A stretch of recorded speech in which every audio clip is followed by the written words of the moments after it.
Aeroplane manufacturers तेरा rivets क्यों use करते हैं। वेल्डिंग स्ट्रॉन्ग लगती फिर भी रिवेट्स प्रेफर करते हैं। सोचोगे वेल्डिंग बेटर होगी, थिक जॉइंट्स स्ट्रॉन्ग रहेंगे, पर ट्रुथ उल्टा है कम्प्लीटली।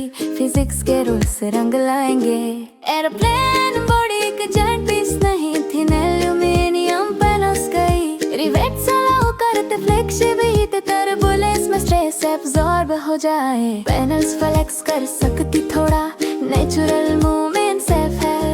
वेल्डर्स रिजिड स्ट्रक्चर बनाते, डेंजरस लॉन्ग टर्म में ये भाई। क्रूजिंग एल्टीट्यूड पे -58 फ़ारेनहाइट टेम्परेचर होता कोल्ड।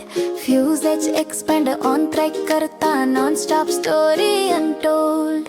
थर्मल साइकिलिंग से वेल्डेड जॉइंट्स में डेवलप होते tiny cracks growing. Rivets avoid करते ये प्रॉब्लम, नहीं heat of terror zone showing. पर type rivets outer skin smooth बनाते, aerodynamically clean. Smooth air flow से 3% drag reduction, fuel efficiency supreme.